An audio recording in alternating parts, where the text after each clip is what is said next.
And what I find fascinating, and one of the joys of getting older, is that if you live long enough, they remind you of everything you offered them long ago and that you have since forgotten.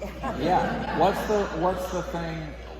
something I would say I love about my dad and his fathering that I try to remind you every 6 to 18 months because your brain's a little bit Swiss cheese.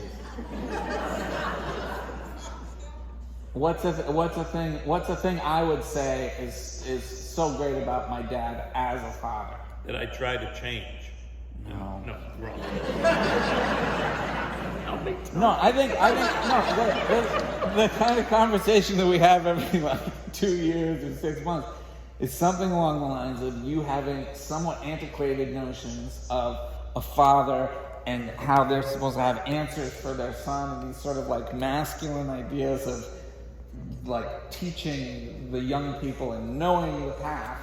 And I'm always telling you, my experience was having a very emotional father who was, maybe didn't have the answers for himself or for me, but you were expressive, you communicated your emotions, you talked about what you were feeling, so it was an incredible education to be around a person doing that, let alone a man doing that, and that I would, personally much rather have that than some dad who's son, you do this, and you do this, and then you're here.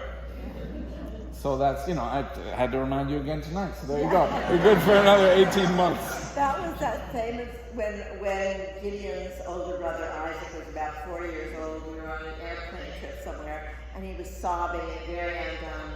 And I remember the stewardess came by and said, "Big boys don't cry." And without missing a beat, he said, "That's not true, my daddy cries all the time."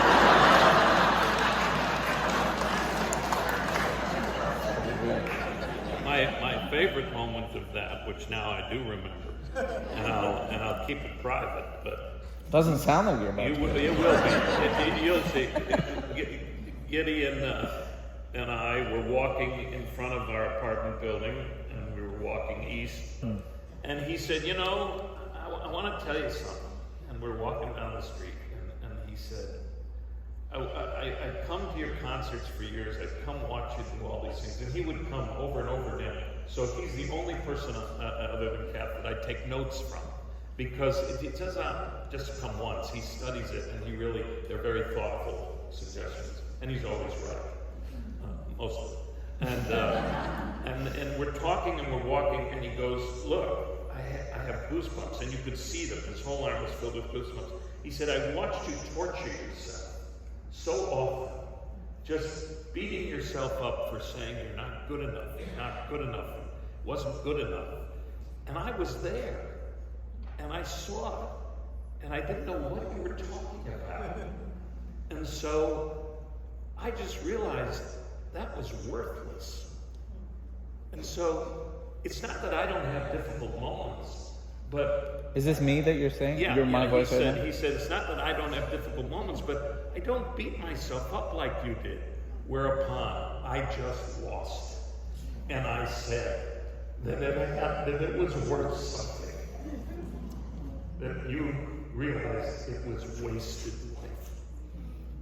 And so that was a blessing that he shared with me that made me realize that even what we're not in control of at times has some meaning in ways that we don't sometimes ever get to understand unless a moment like that happens. And it wouldn't have had as much meaning if you weren't such an open person sharing those things, if you kept that all inside, and I never grew up seeing any of those things or those conversations, that wouldn't have been a lesson to me. And what I would just remind myself and you about is trying, all of us, not to beat ourselves up for our mistakes. I love Sondheim's words, people make mistakes. Fathers, mothers, people make mistakes. Holding to their own, thinking they're alone.